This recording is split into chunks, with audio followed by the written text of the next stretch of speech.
జయ జగదంబే. మొట్టమొదట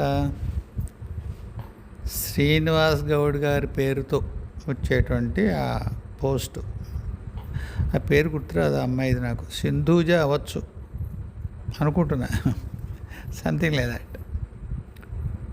అప్పుడే మొన్న ఎప్పుడో చెప్దాం అనుకున్నాను. అమ్మ, నేను పూర్వం కూడా మీకు చెప్పాను, నాకే బాధ వేస్తుంది, ఇప్పుడు దెబ్బలాడుతున్నట్టు ఉంటుంది నాకు మీతో. ఇప్పుడు ఇక్కడికి మన ఈ ఛానల్కి సబ్స్క్రైబ్ అనే పదం వాడగా చూసేవాళ్ళల్లో ఒక లెటర్సే ఒక 700 మంది 800 చూస్తారనుకోండి యావరేజ్ని. అందులో క్వశ్చన్స్ డౌట్లు అడిగేవాళ్ళు 10 మంది 12 మంది ఉంటారు. అయితే ఇంతమందిలోనూ ఇన్ని మీకున్నన్ని దైవీ అనుభవాలు, ఎన్కౌంటర్స్ విత్ గాడ్స్ అంటాం కదా, దేవతలు తారసపడ్డం ఇంకెవ్వరికీ లేదు ఏమ్మా. కానీ మీ అంత దాన్ని యాజిటేట్ అయిపోవడం, విపరీతంగా ఉత్తేజితం అవుతారు, ఎలా ఎలా అదలా ఇదలా అదలా అంత కంగారు పడిపోతూ ఉంటారు మీరు. ఎందుకమ్మా ఇలా అంటాను కదా, అప్పుడు మీరు చెప్తారు అవును నిజమే, ఇంక లేదులేండి జాగ్రత్తగా ఉంటానంటారు. చూస్తారు 2-3 ఎపిసోడ్లు, మళ్ళీ మీకు ఏదో జరుగుతుంది. ఓ కృష్ణుడు, ఓ దెయ్యం, ఓ రాక్షసుడు, ఓ నాగుపాము ఏవో కనిపిస్తాయి మీకు. మళ్ళీ వెర్రెక్కిపోతారు, ఏదైపోతున్నదని. ఏమీ అయిపోదు. ఏ మంత్రం చేయాలి, ఏ జపం చేయాలి చెప్తానమ్మా. చేస్తారా మీరు? చేస్తారా? చెయ్యరు. ఎందుకంటే అలాగ ఒక చూసారా, అంటే నెగిటివ్ సెన్స్లో చెప్పట్లేదు, ఒక పెనం మీద ఆవగింజ ఎంత చెదిరిపోతూ ఉంటుంది, అలా చెదిరిపోతారు మీరు. వద్దమ్మా, వద్దు. ఒక అపురూపమైనటువంటి ఒక సంబంధం ఉంది ఇన్నర్ వరల్డ్స్తో, మీకు ఆంతరిక ప్రపంచాలతో ఒక అపురూపమైన సంబంధం. అన్ని దర్శనాలు ఎవరికి అవ్వవు. బలీయమైనటువంటి సాధన ఏదో ఎప్పుడో ఉంటుంది. అంచేత ఈ జన్మలో ఆ దర్శనాలు అవుతాయి. కానీ మీ తొందరం ఆతృత ఏమిటో తెలియాలి, ఏమిటో ఏం తెలియాలి తల్లి, ఏం తెలియక్కర్లేదు. ఒకసారి దెయ్యం వస్తుంది అనుకోండి, ఏం పీకుతుంది మిమ్మల్ని? ఏం చేయలేదు మిమ్మల్ని కదా, మీరే బోల్డ్ ధైర్యవంతులు. ఏదో వస్తుందో దెయ్యం వస్తుంది, నిజంగానే వస్తుంది మీ దగ్గరికి, అన్నీ వస్తాయి మీ దగ్గరికి. చూడండి, కాస్త సాక్షిగా చూడండి, కంగారు పడకుండా. కంగారు భయం కదా, ఆతృత పడకుండా. ఇప్పుడు ఏం చేయాలి వదిలి పారదపండి. ఏం చేయాలి, ఏం చేయక్కర్లేదు, అలా ఉండండి. ఇదేమిటి గ్రాఫిక్ సినిమాల్లాగా ఓ పొయ్యి మేంచో ఒక క్యాలెండర్లోంచి కృష్ణుడు వచ్చాయనుకోండి, చేయట్టుకోండి, ఆపండి. ఒరే బాబు ఏమిటి పొయ్యిలోంచి క్యాలెండర్లోంచి పాల తప్పేలోంచి ఎలా వచ్చేస్తున్నాడు కృష్ణ అని అడగండి. నేను వెటకారం ఆడలేదు, మిమ్మల్ని అస్సలు ఆడిన వెటకాలను. నాకు చాలా ముచ్చటేస్తుంది మీ మీ మీ కనెక్ట్ చూసి, ఇన్నర్ వరల్డ్తో మీ కనెక్ట్ చూసి, అమ్మ నీ పిల్లకి ఎంత భలే కనెక్ట్ ఉంది, ఎంత దృశ్యవంతురాలు అనుకుంటాను నేను. కానీ మళ్ళీ అనుకుంటాను, ఈ పిల్ల కాస్త స్థిరంగా ఉండొచ్చు కదా, కనిపించిందని ఊరుకోవచ్చు కదా అని. అబ్బే, మీరు ఎక్కడ ఊరుకుంటారమ్మా? వచ్చిన దేవుళ్ళని కంగారు పెట్టేస్తారు, మీకు కంగారు పెడతారు, నన్ను కంగారు పెట్టేస్తారు. ఏ మంత్రం చేయాలి, ఏం జపం చేయాలి? అమ్మా, మంత్రాలు, జపాలు, ధ్యానాలు ఆ కనెక్ట్ కోసమే కదా. అది ఏదో కథలో సినిమాలో డైలాగ్ ఉంటుందమ్మా, పులొస్తే ఏం చేయాలి అని. అంటే పులంటూ వస్తే ఆ తర్వాత అదే చేస్తుంది, ఏం చేయక్కర్లేదు అని. వెటకారం కాదమ్మా, దేవుడు కనిపిస్తున్నాడు కదా, ఏం చేయాలి వాడు చూసుకుంటాడు. వాడికి ఇస్తారా అవకాశం? నాకు ఇచ్చేస్తారు మీరు అన్ని ప్రశ్నలు. వాడు అనుకుంటాడు వచ్చి కృష్ణుడో, రాముడో, వెంకటేశ్వర స్వామో భైరవుడు మరొకళ్ళు వాడు ముసలాడు వాడు చెప్తుండే కదా సమాధానాలు, ఈ పిల్ల అడుగుతుంది, మళ్ళీ మన ఎందుకులే వాళ్ళు చూసుకుంటారు, 2 వర్షాలు అనుకుంటారు. వద్దు ఆగండి.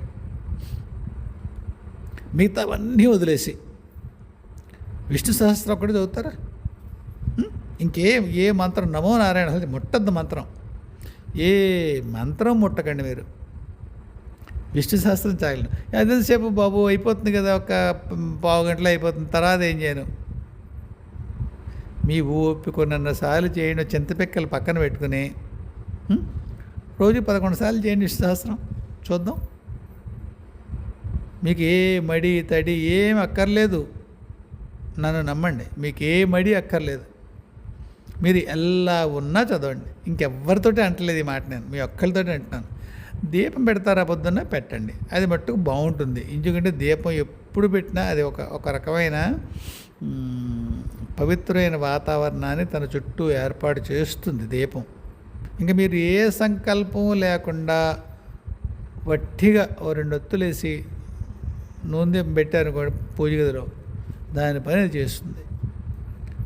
మీలా కనెక్ట్ ఉన్న వాళ్ళకి అది మరింత మంచి చేస్తుంది. అందువల్ల స్నానం చేయండి, పొద్దున్న దీపం పెట్టండి, తర్వాత మీ పనులు చేసుకుంటూ విష్ణు సహస్రం చేసుకోండి. నాకు నోటికి రాదు, నేర్చుకోండి, ఎంతసేపు నేర్చుకుంటారు. లేదు ఆ ఎంఎస్ ఉపదక్షిణది అదో మీ ఫోన్లో పెట్టుకోండి, 11 సార్లు వినండి. ఇంకొక్కటి చెయ్యకండి. శివుడు లేదు, అమ్మవారు లేదు, కృష్ణుడు లేదు, వల్లకాడు, వసినపురం, రామనాథం ఎవ్వడూ లేడు. ఒక్క విష్ణు సహస్రం చదవండి. ఎన్నిసార్లు? 11 సార్లు అనుకోండి. కొన్నాళ్ళు చేయండి, 40 రోజులు ఎక్కట్టు చేయండి. మధ్యలో ఏవో అడ్లు వస్తాయి కదా, అవి వస్తాయి కదా, ఇవి వస్తాయి కదా. అడ్లు వస్తే రానివ్వండి, ధైర్యం ఉందా? అడ్లు వస్తే కూడా చేసేయండి. ఎవరినో చంపేస్తారేమో, నన్ను ఎవరినో సుపారీ పెట్టి చంపాడేస్తారేమో. నీ మొహం తాగలయ్యా, అడ్లు వస్తున్నా కానీ విష్ణు సహస్రం చదవమంటావా అని. మీకు ధైర్యం ఉంటే అన్నాను. మీకు మళ్ళీ అడ్డు నెలసరి రోజుల్లో ఇలాంటి భయాలుంటే చదవకండి. అదేంటి నెలసరి అక్కర్లేదు అని చెప్తున్నాను మీరు అనుకుంటున్నారేంటి? లేదు, మీ ఒక్కళ్ళకే చెప్తాను అది. ఇక్కడ నా యూట్యూబ్ ఛానల్ సబ్స్క్రైబ్ చేసుకున్న 800 చిల్లర మంది మనుషుల్లో మీ ఒక్కదానికి చెప్తున్నాను అన్నమాట. నేను చేయండి, నెలసరి కూడా లెక్కలేదు మీకు. ఆ 3 రోజులు కూడా కలిపేసుకుని 40 రోజులు చేయండి అమ్మా మీరు విష్ణు సహస్రం, రోజుకి 11 సార్లు. మీ తొందరపాటు, మీ ఆతృత, మీ కంగారు ఇవన్నీ ముందు సమసిపోతాయి. తర్వాత దేవుడు ఒక్క రూపంలో దిగుతాడు మీకు. ఇన్ని రూపాల్లో వచ్చేసి మిమ్మల్ని కన్ఫ్యూజ్ చేసి మీరు నన్ను కన్ఫ్యూజ్ చేసి ఇంత గోల్ ఉండదు.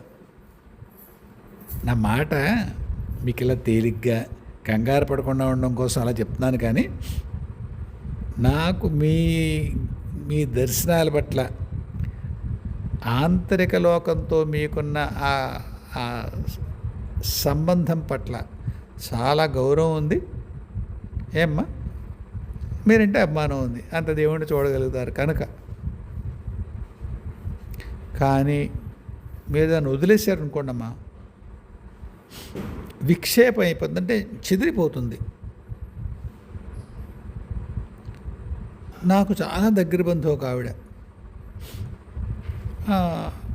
ఆధ్యాత్మిక సాధనలోనే ఉంది ఆవిడ, జపాలేవి చేసుకుంటుంది, బాగానే ఉంది, ఆడికే లోటు ఏం లేదు.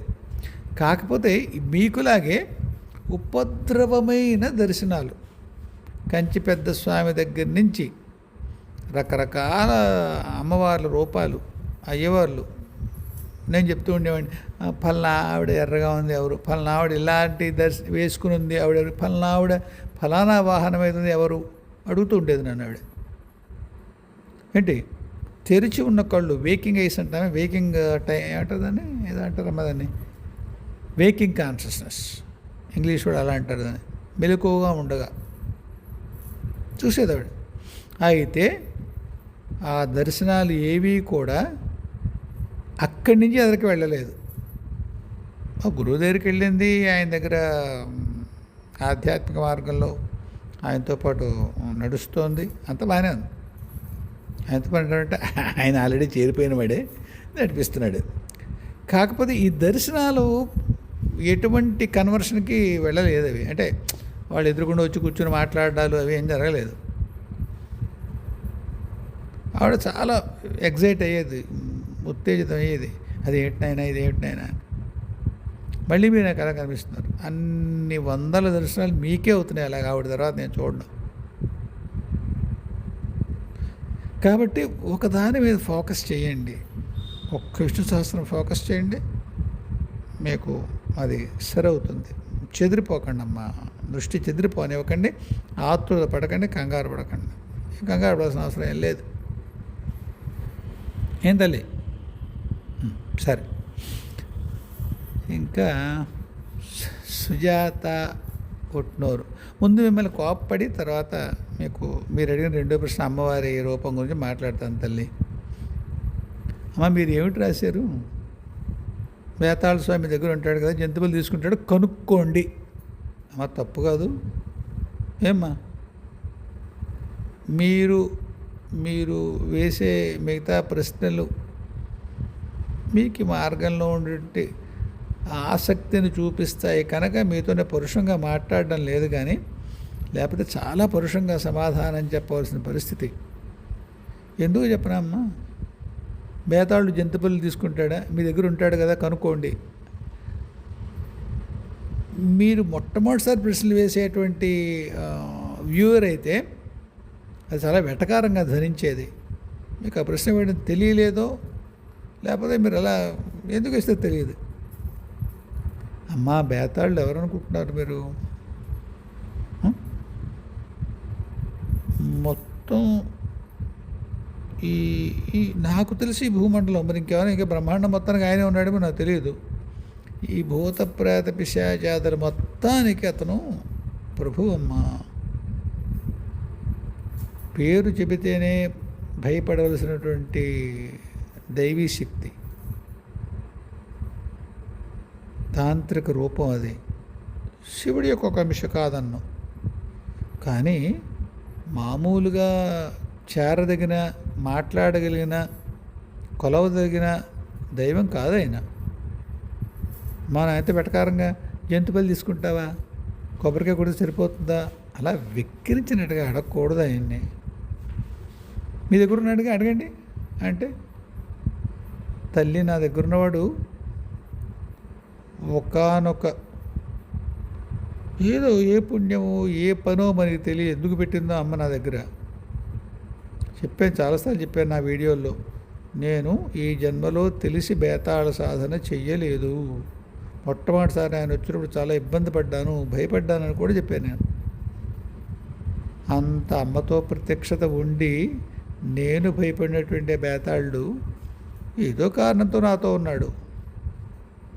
మీ దగ్గర ఉన్నాడు కదా, అడగండి అంటే, పూర్వం చరిత్రలో బేతాళుడికి నరబలి కూడా వేశారమ్మా. అటువంటి వ్యక్తిని మనం అలా అవహేళనాపూర్వకంగా ప్రశ్నించవచ్చా? మా గురువుగారు చెప్తూ ఉండేవారు, పెద్దవాళ్ళని మనం ఏమన్నా అంటే పెద్దవాళ్ళే పోనీ, పిల్లల వాళ్ళకి తెలియదు పోనీలే అని వదిలేయచ్చట. వాళ్ళ చుట్టూ ఉండేటువంటి పరివార దేవతలు వదలరు. ముఖ్యంగా బేతాళు లాంటి దేవతల చుట్టూ పరివారం ఎవరు ఉంటారమ్మా? వాళ్ళకి నచ్చలేదనుకోండి ఆ ప్రశ్న, మీకెవరు రక్ష? మీకుందా అటువంటి రక్ష? బేతాళుడు పరివారంలో ఎవరైనా ఒక్క వ్యక్తి, ఒక్క శక్తి ఏమిటి ఈ అమ్మాయి ఏమిటి వెటకారం ఆడుతుంది అనుకుంటే మీకు రక్ష ఉందా అమ్మా? ఉందా?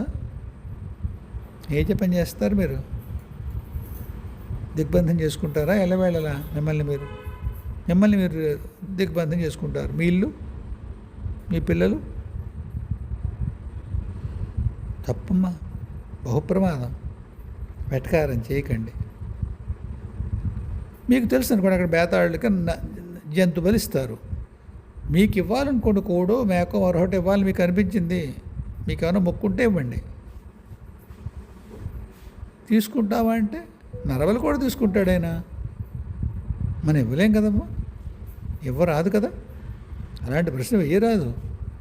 విక్రింతకూడదు దేవతలతో, ఉగ్ర దేవతలతో మరీ కూడదు.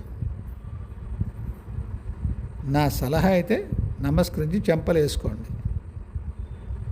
సరికాదమ్మా, మా మాటకి సరికాదు.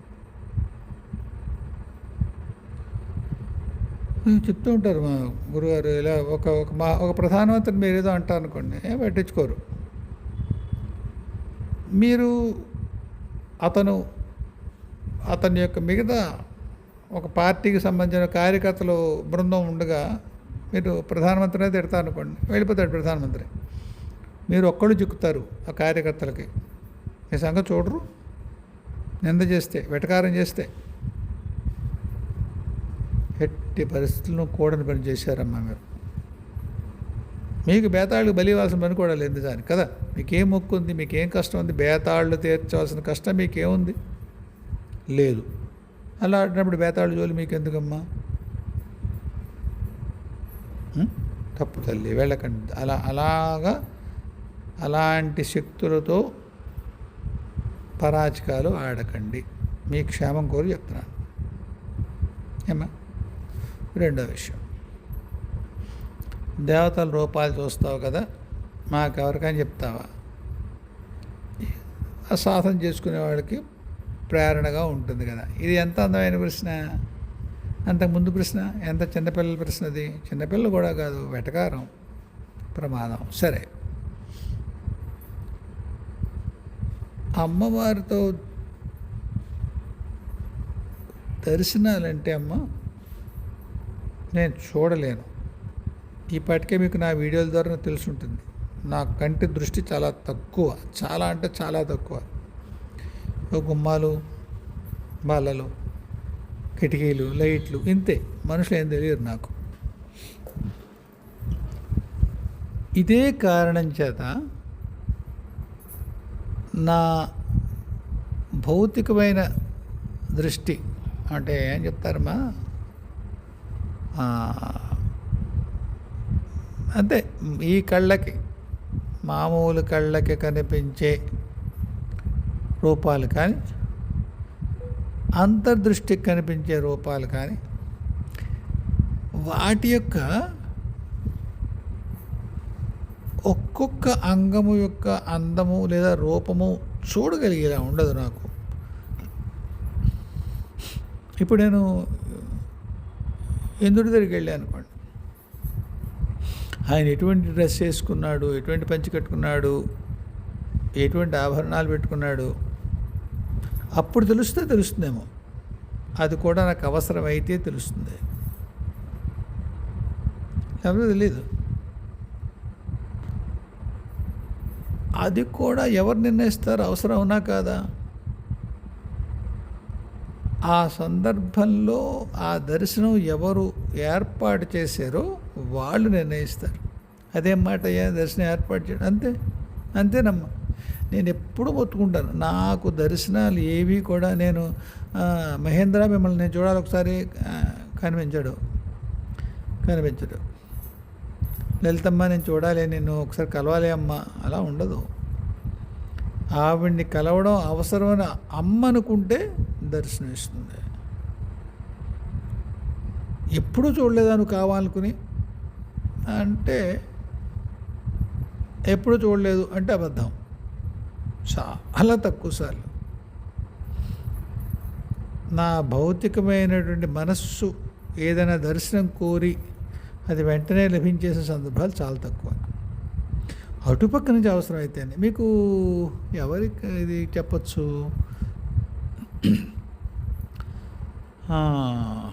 చెప్తానండి. ఒక యోగి ఆత్మకథ తెలుసు కదా, ఆయన పేరేమిటో, యోగానందది. అది చదవండమ్మా. మహావతార్ బాబా లహరీ మహాశయ్ ఒకసారి పిలుస్తారు ఆయన ఫ్రెండ్స్కి చూపించడం కోసం. అయితే ఆయన దర్శనం ఇస్తారు, తర్వాత మందలిస్తారు.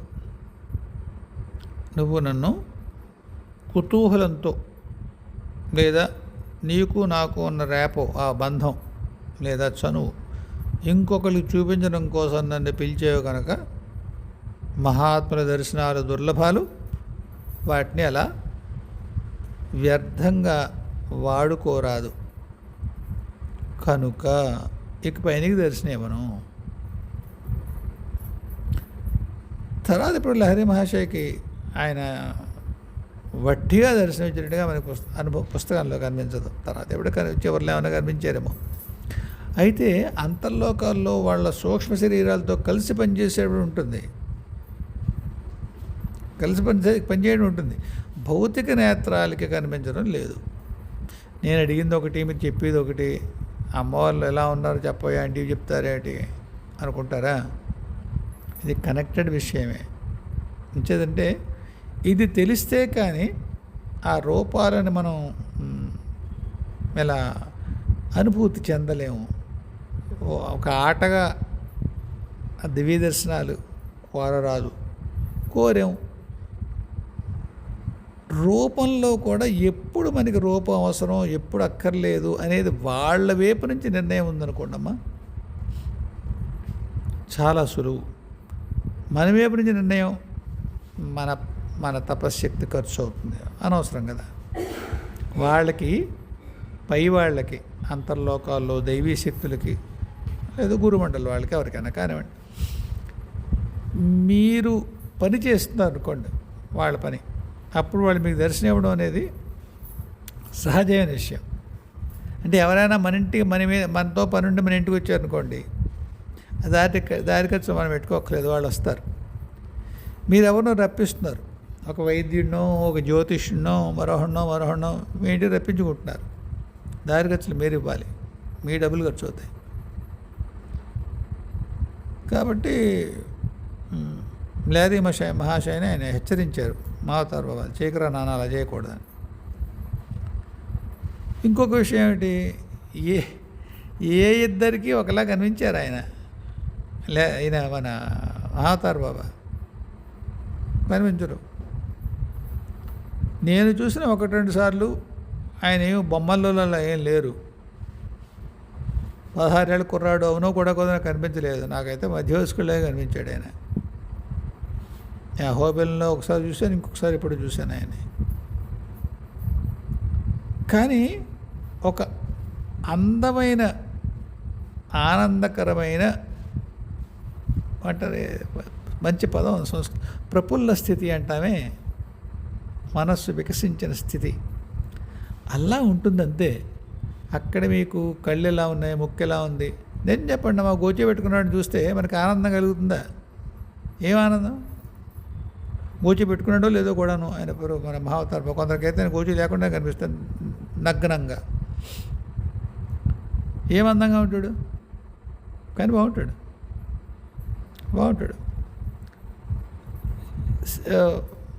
అగ్ని కేసరాలతో భయంకరంగా 18 అడుగులు ఉంటాడు అనుకోండి నరసింహస్వామి, బాగుంటాడా? మహానందకరంగా ఉంటాడు. జ్వాలారూపంలో, అంటే మనం ఈ సినిమాల్లోనే అడ్వర్టైజ్మెంట్కి మొత్తం అంతా అగ్ని ఊహించుకోండి, ఒక బొమ్మ, దాంట్లోంచి ఒక హీరో షేప్ కట్ చేసాం అనుకోండి మనం, ప్యాంటు చొక్కాతో, మొత్తం అంత లోపల అగ్ని ఉంటుంది. అది చిరంజీవి, ఎన్టీ రామారావు మనకేం తెలియదు. అలా అగ్ని రూపంలో చూశాను నేను నరసింహస్వామిని ఒకసారి. నాడు 16-18 అడుగులు, ఒక 25 ఏళ్ల కుర్రాడు, శరీరం ఎంత దార్ఢ్యంగా ఉంటుందో అలా ఉన్నాడు. ఆభరణాలు కనిపించాయి, అంత అగ్నిలోనూ ఆభరణాలు కనిపించాయి. ఆయన కళ్ళు కనిపించాయి, అగ్ని కేసరాల జుట్టు కనిపించింది. కానీ నేను గుర్తించలేదు. ఆయన పక్కన నుంచున్నంతసేపు కూడా నేను ఆయన ఒక స్ట్యూపర్ అంటారు ఇంగ్లీష్లో, ఒక సమ్మోహితమైన స్థితి, ఏం తెలియదు. అసలు నరసింహస్వామి నుంచున్నాడని తెలుస్తోంది, బట్ అబ్బా నరసింహస్వామి ఉన్నాడు పక్కన అనేటువంటి భావం లేదు. మా తమ్ముడో లేకపోతే మా నాన్నో మా ఆవిడ ఎవరో పక్క నుంచి నా టీవీ చూస్తున్నారు అనుకోండి, ఎలా ఉంటుంది? అలా ఉందంతే. నేను యాదగిరి కాదేమో, ఆయన ఎవరు మా విశాఖపట్నంలో చెప్తా, వరాహ నరసింహస్వామి ఆయనదేవో ప్రోగ్రామ్ ఏదో జరుగుతుంది భక్తి టీవీలో. అప్పటికి ఇంకా నేను టీవీ చూడగలుగుతున్నాను. 2019 జనవరి వరకు నేను టీవీ చూడగలిగాను. చుట్టూ మనుషులు, కుర్చీలు అవి కనిపించకపోయినా టీవీ చూడగలిగాను. టీవీ కానీ ట్యాబ్ కానీ చూడగలిగామండి. సరే, అందులో భాగంగా టీవీ చూస్తున్నాను. నేను పక్కన నుంచున్నాడు ఆయన. బాగానే నుంచున్నాడు, ఒక నిమిషం దగ్గరగా నుంచుని ఉంటాడు ఆయన. హఠాత్తుగా నాకు స్ఫురణకు వచ్చింది, ఎంతసేపు ఉన్నాడు పక్కనే అని. పక్క తిరిగి నమస్కరించాను, అంతే. ఏం మాట్లాడలేదు ఆయన, మాయపడి. అక్కడ ఎలా ఉన్నాడంటే ఏం చెప్తా, 2 చేతుల్లోనే కనిపించాడు నాకు. ఆయనకి ఇన్ని చేతులతో ఏం కనిపించలేదు నాకు. అలాగే లలితా పరమేశ్వరి యొక్క ఒక రూపం. నేను పేరు ఏమంటలేదు ఆవిడకి. ఏమ్మా, మనం ఎరుగున్న పేరు ఉండకపోవచ్చు. ఆవిడ జుట్టు ఎగురుతోంది అలా, అగ్ని కనుక ఎగురుతూ ఉంటే ఎలా ఉంటుందో అలా గాల్లో జుట్టు ఎగురుతుంది. తలనీళ్ళు పోసుకున్న అమ్మాయికి జుట్టు ఎగురుతుంది అనుకోండి, ఎలా ఉంటుంది? అది అగ్ని అనుకోండి, ఎలా ఉంటుంది? నరసింహస్వామి ఎలా కనిపించాడో పూర్తి అగ్నిగా ఆ దేవి యొక్క రూపం కూడా అదే కనిపించింది నాకు. ఆవిడ ఆభరణాలు ఏమైనా పెట్టుకుందో లేదో తెలియదు నాకు.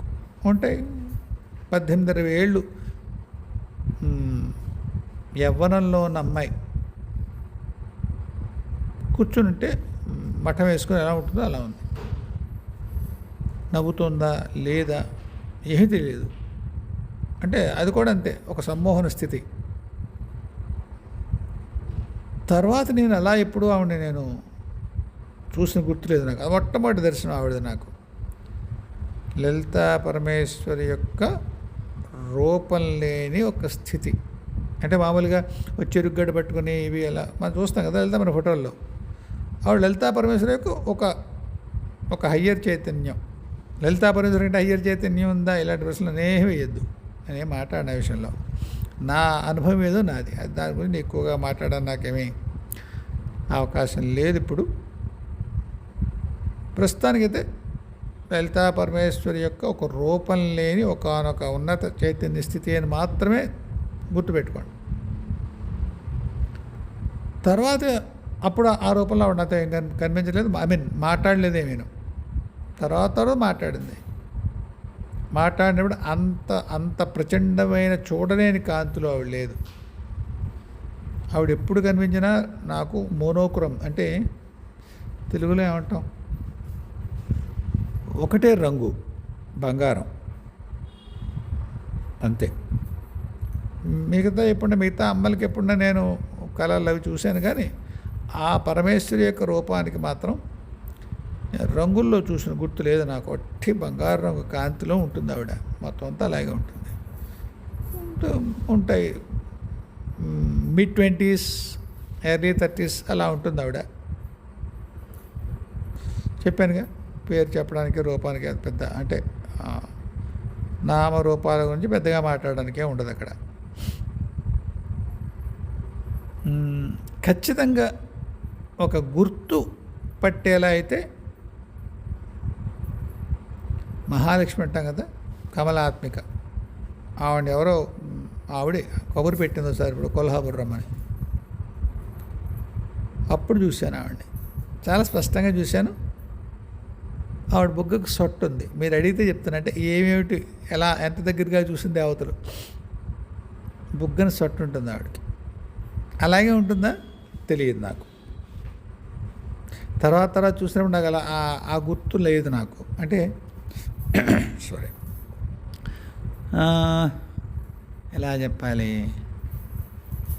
ఏడు మహాలక్ష్మి అనేది ఆ బుగ్గ సొట్టును బట్టి గుర్తుపట్టేలా ఉండదు. మళ్ళీ మీకు అర్థం అవుతుందా? తెలియడంగానే ఉంటారు దేవతలు నాకు. వాళ్ళ రూపం అయితే పూర్వం చూసిన రూపాన్ని గుర్తుపడి ఈవిడ మహాలక్ష్మి నాకు తెలుసు, ఈవిడ బగళాముఖి కదూ, అవును, అలా లేదు, అలా తెలియదు నాకు. నేను ఎప్పుడు అట్లా నాకైతే తెలియలేదు. వాళ్ళు చూసినప్పుడు స్ఫురిస్తుంది అంతే, పల్నా అమ్మ అని. ఒక్కొక్కసారి అక్కడ మీకు ఏమీ లేదు కానీ పలానా దేవి ఉంది అని తెలుస్తుంది, పలానా దైవం ఆ రూపం ఉంది తెలుస్తుంది. అల్లా గుర్తుపెట్టుకున్న వాళ్ళలో తిరుపతి పద్మావతమ్మ, ఆవిడ నవ్వితే చిగుళ్ళ అంతాయి. ఆవిడని ఎప్పుడు చూసినా 22 ఏళ్ళ అమ్మాయిలాగే కనిపించింది. నేను ఎన్నిసార్లు చూశాను ఆవిడని. పద్మావతం చాలాసార్లు కలిశాను. ఆవిడ నవ్వినప్పుడు చిగుర్లు అంటాం కదా, చిగుళ్ళు అవి ఆ నేల నవ్వుతాయి. అలా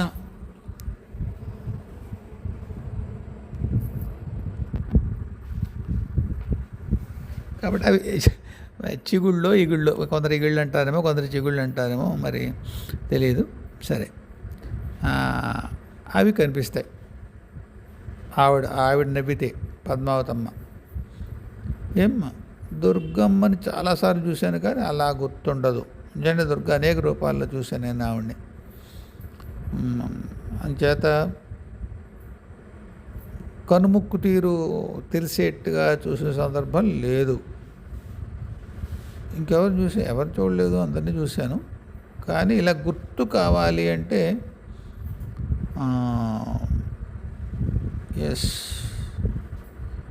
ఎవరిని, బాలమ్మని చూశాను, చాలాసార్లు చూశాను నేను.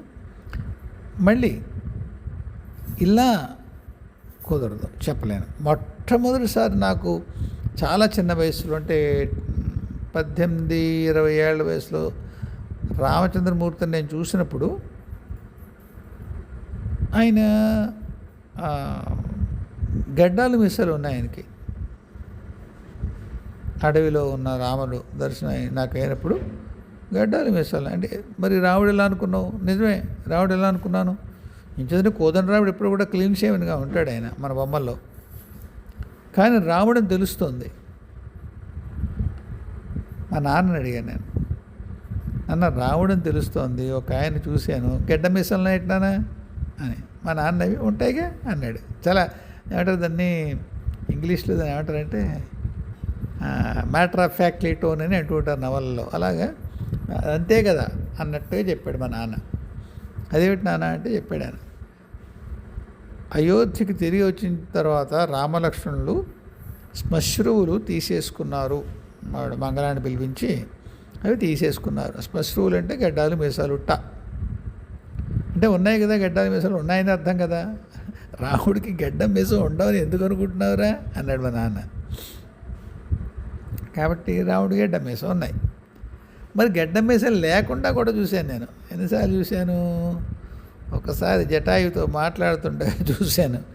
అది ఎప్పుడు ఆయన పక్షి మన రామాయణంలో ఏముంటుంది, ఆయన జటాయువుని చంపేసిన తర్వాత ఈయన సీతను వెతుక్కుంటూ వెళ్తే ఒక భారీ పక్షి కనిపిస్తుంది. మాట్లాడతాడు ఈయన, నువ్వు ఎవరంటే ఇలా జటాయువు, ఆయన నీ తండ్రి స్నేహితుడు అంటాడు. కానీ నేను జటాయువు రావణుడికి తారసపడకముందే రాముడు జటాయువు మాట్లాడుకుంటుంటే చూశాను నేను. అదెలా అంటే నాకు మహర్షి చెప్పారు, అది స్క్రిప్టెడ్ కాదు. అంటే వాల్మీకి రామాయణంలో అది రాసి లేదు. కానీ జటాయు రామ సమాగము జటాయు దెబ్బతిన్నాకే కాదు, అంతకుముందు కూడా జరిగింది. అప్పుడు మాట్లాడుకున్నది. ఏం మాట్లాడుకున్నారు అక్కడ నాకు కొంత తెలుసు, కొంత తెలియదు. ఇప్పుడైతే సున్నా, ఏం తెలియదు. అది ఎందుకు చూపించారు? అన్స్క్రిప్టెడ్, బాగుంది. ఏం మాట్లాడుకున్నారో నా భౌతిక మస్తిష్కంలో దిగలేదు, భౌతికమైన మెదడులో దిగలేదు, జ్ఞాపకం లేదు. ఎందుకు చూశాను? ప్లస్ ఎవడన్నా ఏమంటాడు, అదో దృగ్భ్రమ, యువర్ ఇల్యూషన్. ఇంకా గట్టిగా మాడితే హెల్యూసినేషన్. అది లేదు పో అంటారు. మరి చూశాను, మహర్షి అన్నారు అది కూడా కారణం ఇప్పుడు తెలియక్కర్లేదు. అయిందా? రావణుని చూశాను. వెంకటేశ్వరని చాలాసార్లు చూశాను. ఆయన ఇలా ఉంటాడా అంటే ఒక్కసారి ఎలా ఉంటాడో అనేది ఒకసారి చూశాను. ఓసారి ఎప్పుడు అమ్మకి కాళ్ళకి లత్తుగా పెడదామని వెళ్ళానని చెప్పాను చూసారా నేను, ఆవిడ అంతఃపురానికి. అప్పుడు వెళ్ళేసరికి ఆయన అరిచేతులు అమ్మ కాళ్ళు పెట్టుకుని ఆయన ఆవిడకి చాలా దీక్షగా తల వంచుకుని ఆవిడ పాదాలకు వేస్తున్నాడు రంగు. ఆవిడ నవ్వింది. ముందు ఈయన వచ్చాడు అన్నాను, నేను అన్నాను. అప్పుడు చూశానమ్మా, బలమైన శరీరం, మేబీ బిట్వీన్ 25-30, 25-30 ఏళ్ళ మధ్యలో ఉంటాయి కుర్రాడికి. మహా అందగాడు. ఒకలా మనం ఇది ఈయన అన్నమే చెప్తాడు కదా, 9 రెక్కల వంటి నలుపు అని. ఏది శరీరం అలా లేదు, మరి అలా లేదు. తెలుపు కాదు, ఒకలాంటి నీలి రంగు. అది చాలా అందంగా ఉంది ఆ రంగు. మన ఎన్టీ రామారావు సినిమాల్లో వేసుకున్న రంగు కూడా కాదు కాదు ఒకలాంటి రంగు అమ్మ. అది బాగుంటుంది, బాగుంటుంది ఆ రంగు. తర్వాత స్వర్ణ వస్త్రాలు అని మనకు చెప్తూ ఉంటారు మన వర్ణనలో. ఎలా సాధ్యం? స్వర్ణ వస్త్రం ఏం బాగుంటుంది, గట్టిగా ఉంటుంది కదా అనుకునేవాడిని. లేదు, మామూలు పట్టు, చాలా ఖరీదైన పట్టు, నాణ్యమైన పట్టు ఎంత మెత్తగా ఉంటుందో అంత మెత్తగాను ఉంది. అది బంగారం పోగులతో చేసిన ఇదే. ఆయన భుజం పెంచి కిందకి జారుతోంది. ఆవిడ పాదాలు పట్టుకుని రంగేస్తుంటే సర్దుకోలేదు ఆయన. ఎందుకంటే తీస్తే ఆవిడ అమ్మ పాదాలు వదలాల్సి వస్తుంది, రంగు చెదిరిపోతుంది, పాడైపోతుంది. అందుకని భరించాడు. అలా భుజం మీద జారిపోయింది అది. ఆయన జుట్టు దూకోలేదేమో తెలియదు నాకు, భుజాల వరకు ఉంది జుట్టు. ముట్టుకుంటే బాగుంటుందేమో, అంత మెత్తగా ఉంటుందేమో అనిపిస్తుంది. అలా గాలికి ఎవరు ఒక అమ్మవారి జుట్టు గురించి రాస్తారో ఏదో, అమ్మవారి ముఖం అనే పద్మం మీద 9 వాలుతున్నాయా అన్నట్టుగా ఆవిడ ముంగుర్లు ఉన్నాయి అని వర్ణిస్తారే. అలా ఈయన జుట్టు అంత నల్లటి నలుపు, మెత్తటి ఇదేం తెలుస్తుంది, ముట్టుకుంటే బాగుంటుంది అనిపిస్తుంది. చిన్నపిల్లకి మనం 5-6 నెలల పిల్ల చూడండి, తలనీళ్ళు పోసిన తర్వాత రాత్రి మధ్యాహ్నం ఉయ్యాల్లో బజ్జి ఉన్నప్పుడు ఉంటుంది వాళ్ళ జుట్టు, అలా ఉంది. అది ఇంకా సరిపోదు ఆ పోలిక. ఇంకా ఈ పిల్లల జుట్టు కంటే ఎన్నో రెట్లు అందంగా ఉంటుంది ఆయన. కాబట్టి ఇలా రకరకాలు చూశాను. కానీ నవ్వులో అందం, కృష్ణుడి నవ్వుని మించిన నవ్వు నేను చూడలేదు. నేను నా వాక్యం జాగ్రత్తగా వాడుతాను. నేను కృష్ణుడి నవ్వుని మించిన అందమైన నవ్వు నేను చూడలేదు. అరే, ఇంతమంది అమ్మవారిని చూసావు, బాలమ్మని చూసావు, పద్మావతమ్మని చూసావు, లలితమ్మని చూసావు సాక్షాత్తు. అంటే వాళ్ళ నవ్వు చిన్నది చేయట్లేదు నేను. కానీ కృష్ణుడి నవ్వు మాయ్ అసలు అంత అద్భుతంగా ఇంకేదో ఉండదు, ఇంకేముండదు. నేను ఒక్కసారి బాగా చిన్నప్పుడు చూశాను, టీనేజ్లో. ఊరికే నిష్కారణంగా కనిపించాడు. నిష్కారణంగా మన వైపు నిష్కారణం, ఆయన వైపు ఏ కారణం ఉందో తెలియదు. ఏ మాట మంతి ఏం లేదు, ఊరికే అలా పొద్దునే లేవగానే కనిపించాడు ఒక నవ్వు. తర్వాత నేను కొన్ని ఏళ్ల క్రితం, 2-3 ఏళ్ల క్రితం ఒకసారి చెప్పాను కదా, తన జన్మ గురించి మాట్లాడాడు అని. ఆ వేళ మాట్లాడినప్పుడు కూడా నేను రూపం తెలియలేదు నాకు. అంటే కాంతితో ఉన్నాడు ఆయన, కృష్ణుడు అని తెలుస్తోంది. కరచరణాదులు కానీ, ఆ కళ్ళు ముక్కు కానీ, ఆ తీరు నాకేమీ తెలియలేదు. ఇంకెవరిని చూసుంటాను నేను. గణపతి మనకి అందులో కూడా రకరకాలు ఉంటాయి, ఒకలా ఉండదు. ఒకసారి మీరు ఒక గణపతిని చూసి ఎప్పటికీ మీకు గణపతి దర్శనం అలాగే అవుతుంది అనుకుందుకు లేదు. కుమారస్వామి చూశాను కానీ నాకు అక్కడ కనుముక్కులు, శివపార్వతులు కూడా నాకు కనుముక్కు తీరు ఏం గుర్తులేదు నాకు. కాబట్టి మొత్తానికి మీకు ఒక స్టేట్మెంట్గా చెప్పాలి అంటే, దేవతల్ని చూసినప్పుడు నాకు స్ఫురణే తప్పిస్తే వాళ్ళు ఈ కనుముక్కు ఇలా ఉంటుంది అని నేను చెప్పలేను. దానికి కారణం నేను చూడలేను అనే భావం బలంగా ఉండడం అని చెప్తారు తాతగారు. మరి వీళ్ళని చూశాను కదండి, అవి ఇంకా వేరే ఏవో కారణాల వల్ల కనిపించే తప్ప నీకుగా నువ్వు చూడవు. ఇప్పుడు నాకు 24/7 కాళీ వారాహి కనిపిస్తారు. 24 గంటలు కనిపిస్తుంది కాళీ, ముఖం వరకే. వారాహిమ్మ అంతే. నా ఇంట్లో గోడలు 11 అడుగులు ఎత్తు అనుకోండి, 11 అడుగులు ఎత్తు ముఖం ఒక్కటే కనిపిస్తుంది వారాహిది. కాళమ్మ అంతే, ముఖం ఒకటే కనిపిస్తుంది. వేరే లోకంలోంచి వచ్చినటువంటి చాలామంది దేవతలు చాలాసార్లు ముఖం ఒకటే కనిపిస్తుంది, ఎందుకో తెలియదు నాకు. అంటే మొత్తం రూపం కనిపించదా అంటే, నాకు లెటెస్ట్ 100 సార్లు నేను చూస్తే ఏదైనా దైవీ రూపాల్ని 95 సార్లు నాకు ముఖం ఒకటే కనిపిస్తుంది. ఆఖరి యక్షులు వచ్చినా, రాక్షసులు, నాగులు, వాళ్ళెవరన్నా పని మీద వచ్చితే కూడా అంతవరకే కనిపిస్తారు వాళ్ళు, ఎందుకో తెలియదు నాకు. అంత క్లోజ్గా ఉన్నప్పుడు మాత్రం కనుముక్కు తీరు కనిపిస్తుంది, పెదవులు అవి కనిపిస్తాయి. నిన్న చూసిన అమ్మాయి ఈ అమ్మాయి కాదు అని తెలుస్తుంది. తర్వాత ఆ అమ్మాయి ఆ అమ్మవారా కాదా తెలుస్తుంది. వాళ్ళు ఏ పని మీద వచ్చారో కూడా తెలుస్తుంది.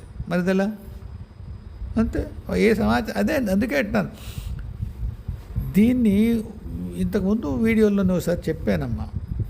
తన్మాత్రలు అంటారు, పంచతన్మాత్రలు అంటాం కదా. ఈ మన కళ్ళు, ముక్కు, చెవులు, స్పర్శ, నాలిక, ఇవి పంచతన్మాత్రలు అనుకుంటే అవి మనకున్నవి కేవలం వాటి యొక్క బాహ్యమైనటువంటి ఎక్స్ప్రెషన్ అంతే. ఇప్పుడు నా కళ్ళు ఉన్నాయి, కనిపిస్తాయా? కనిపించవు.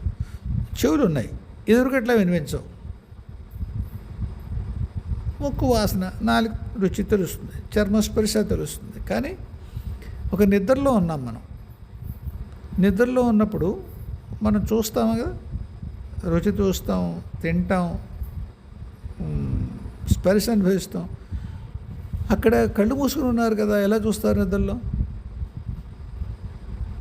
కళ్ళు మూసుకున్నారు, నిద్ర, బయట మాట వినిపించట్లేదు, కళ్ళ మాట ఎలా వినిపిస్తుంది? వాటిని తన్మాత్రలు అంటారు. ఈ ఈ చూసేటువంటి అవయవాల తాలూకా శక్తి అది. అవి సరిగ్గా ఉంటే మీ కళ్ళతో సంబంధం లేదు, మీ చెవులతో సంబంధం లేదు. మీరు వినగలుగుతారు, మీరు చూడగలుగుతారు.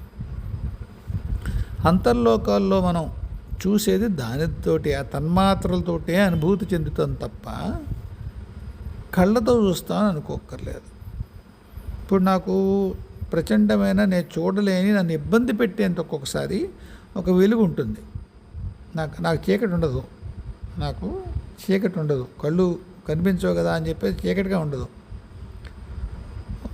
ఒక 3-4 రంగులు ఉంటాయి. ఎక్కువ lemon yellow, bright lemon yellow కనిపిస్తుంది కాంతి. ఏమిటది? కళ్ళు మూసుకున్నా, కళ్ళు తెరిచినా కనిపిస్తుంది. మరి కళ్ళు మూసుకుంటే కనిపించకూడదు కాంతి అయితే, అది ఈ కళ్ళకు సంబంధం లేని కాంతి. అందువల్ల మీరు అమ్మని చూస్తారు కదా, ఏ రూపంలో ఉంటుంది అంటే, ఎక్కువసార్లు అమ్మ రూపాలు కానీ, అయ్యల రూపాలు కానీ, ఏ దేవీ దేవతలు అయినా సరే, ఆ మాటకు వస్తే దేవతలు కాని వాళ్ళు అయినా సరే, రూపాలు నాకు తెలియడంగా ఉంటుంది. మీలో సాధన చేసి అమ్మలను అయ్యలను ప్రత్యక్షం చేసుకుంటే కూడా మీరు ఒకసారి చూసిన రూపమే ఇంకొకసారి చూస్తారని ఎటువంటి గ్యారంటీ లేదు. నిజానికి అది అంత సరైనది కూడా కాదు, అలా కనిపించడం. మీకు స్ఫురణగా తెలియడమే మంచి స్థితి, అంటే కొంత భౌతికత కంటే పైన ఉన్న స్థితి. అందువల్ల రూపాదులకి ఇవ్వండి ప్రాముఖ్యత, నిజమే, మంచిదే, కానీ అదే కాదు. ఇంకా 2 నేను చెప్దాం అనుకున్న ఉండిపోయి రేపు మాట్లాడతాను. ఒకటి పద్మజ గారు అడిగారు, పునర్జన్మ లేకుండా ఎలా అడగాలి అని. దానికి ఏం ప్రత్యేకమైన ఇలా అడగాలి అనేది లేదు, కానీ నేను ఎలా అడిగానో చెప్తాను. 2, మా అమ్మాయి ఏదో అడిగింది, ఏంటి దీక్ష గురించి అడిగింది జ్యోతి. చెప్తానమ్మా జ్యోతి, రేపు మాట్లాడతాను. దీక్ష అనేది ఏమిటో చెప్తాను. కానీ ఒక పిక్చరు, ఒక చాలా ఎలివేటెడ్ ప్లాట్ఫామ్ మీద నువ్వు నన్ను నిలబెడుతున్నావు. ఎవరిని నిలబెట్టకు అలా, నన్నే కాదు. మాటల్ని బట్టే నువ్వు పిక్చర్ వేసుకోకు మనుషుల్ని. సరే, రేపు మాట్లాడతానులే విషయం గురించి. నేను నిరాశపరచడం కోసం అంటలేదు నేను. ఎవరిని అంత అంత ఎలివేటెడ్ ప్లాట్ఫామ్ మీద ఎవరిని పెట్టుకోకు నాయన. సరే, రేపు మాట్లాడదాం. ఈ వేళకింతే. జయ గురుదేవ్, జయ జగదంబే, స్వస్తి.